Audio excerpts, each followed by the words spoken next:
Thank you. Otiende, Amollo. Thank you, Mr. Speaker. Mr. Speaker, the response as read is grossly inadequate. But it is because of our system that we cannot expect our own colleague to give us sufficient answers, because he can only rely on answers that has been given to him.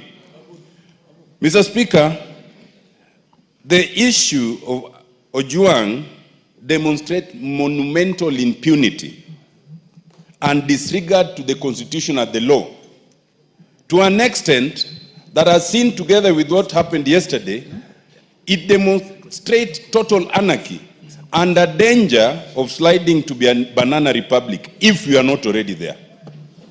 Mr. Speaker, first of all, I would suggest that to ask our colleague to bring better answers is to give him a task beyond him, because he will not get better answers. He is relying on the same police who told us that this was an issue of suicide. There is no way they can give us any better answers. Mr. Speaker, I would suggest that if ever there was a case where we should consider constituting an ad hoc committee, because Ojwang's death demonstrates what happens every day, except it does not come to the limelight. I would suggest that, Mr. Speaker, you consider constituting an ad hoc committee to look into what actually happened, and also to look into what happens to other persons in similar circumstances, so that the police can be brought to order within the Constitution and the law. Mr. Speaker, there are so many gaps in that responses. Number one, for starters, we have been failed by IPOA.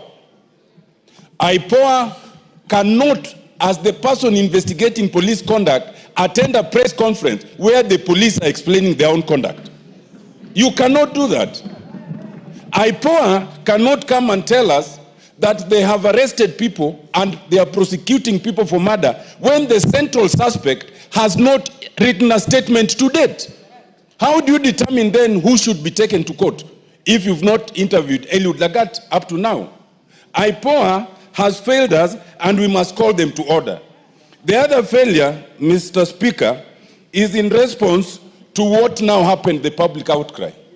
I read the statement of 16th June 2025 by the DIG Lagat, where he says he has voluntarily stepped aside.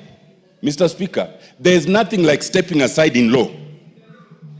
I invite, Mr. Speaker, that we look at the National Police Service Act, we look at Section 17, we look at Section 95A. Under Section 17, the President can remove the DIG, can retire the DIG, or can redeploy the DIG. None of those can be done by the DIG in themselves. Under Section 95A, the disciplinary process can only be done by a disciplinary committee of the National Police Service Commission. You cannot discipline yourself by saying you've stepped aside. What does that mean in law? Mr. Speaker, I want to suggest that this whole issue is a charade. If you look back to the questions that were asked, before you are arrested, you are supposed to be told why you are being arrested. Under Article 49. This was not an arrest, this was an abduction.